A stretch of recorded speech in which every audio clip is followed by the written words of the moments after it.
Hi friends, இன்றைக்கி இந்த வீடியோவில் பார்க்க போகிறோன்னு பார்த்தீங்கன்னா, ஹோம்மேட் பன்னீர் எப்படி செய்யலாங்கிறத பார்ப்போமா. ரொம்ப சிம்பிளான ரெசிபி தான். எப்படி செய்யலாங்கிறத பார்க்கலாம்.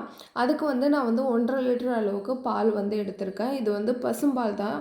உங்கள்கிட்ட பசும்பால் இல்லைன்னா நீங்கள் பாக்கெட் பால் சேர்த்துங்க. எந்த அளவு வேணுமோ அந்த அளவு சேர்த்துங்க. எல்லாமே ஒரே ப்ரொசீஜர் தான். இதில் அளவு அதெல்லாம் கிடையாது எதுவும். ஆல்ரெடி வாஷ் பண்ண பாத்திரம்லாம் கவுக்கிறதுக்காக இருந்துச்சு. சரின்னு சொல்லிட்டு கவுத்துட்டு அடுத்த ஜம்மனை வாஷ் பண்ண ஆரம்பிச்சிட்டேன். பால் பொங்கணும். ரொம்ப நேரம் கொதிக்கணுங்கிறது இல்லை. பொங்கி ஒரு கொதி வந்தாலே போதும்.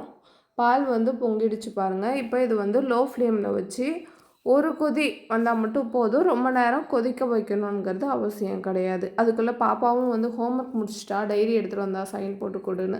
சரி, அதையும் சைன் போட்டு கொடுத்துட்டு அப்படியே இந்த ஒரு கொதி வந்த பாலில் லெமனை சேர்த்தலான்னு சொல்லிட்டு தான் கட் பண்ணிகிட்ருக்கேன்.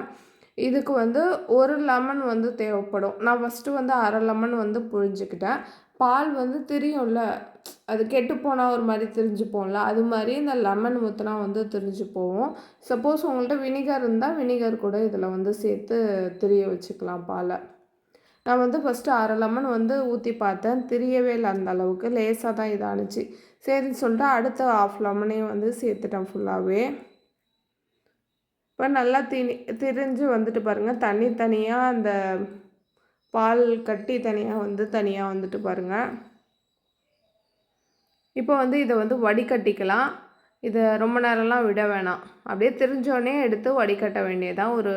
இதே மாதிரி வடித்தட்டில் ஒரு துணியை போட்டுட்டு அப்படியே நம்ம திரிய வச்சுருக்க பால் எடுத்து ஊற்றிட வேண்டியதான். எக்ஸ்ட்ரா உள்ள தண்ணியெல்லாம் இது பண்ணிவிட்டு இது ஒரு 2 தாட்டி அளவுக்கு வாஷ் பண்ணணும்.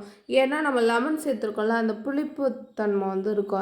அதெல்லாம் ஒரு 2 தாட்டி அளவுக்கு வாஷ் பண்ணிவிட்டு நல்லா கையால் பிழிஞ்சு விட்டுட்டு துணியை சுற்றி வச்சுட்டு மேலே ஒரு தட்டையான பாத்திரம் வச்சு அது மேலே ஏதாச்சும் வெயிட் வச்சு 2 ஹவர்ஸ் விட்டிங்கன்னா எல்லா தண்ணியுமே நல்லா வடிஞ்சிடும். வடிஞ்சிட்டுனாலே சூப்பரான பன்னீர் ரெடி ஆகிடும். பார்த்தீங்களா? இப்போ கட் பண்ணி காமிக்கிற பாருங்கள் எப்படி இருக்குன்ட்டு. கண்டிப்பாக எல்லாருமே ட்ரை பண்ணலாம். இது ஈஸியாக செஞ்சிடலாம். யாருக்கும் சொதப்பாது.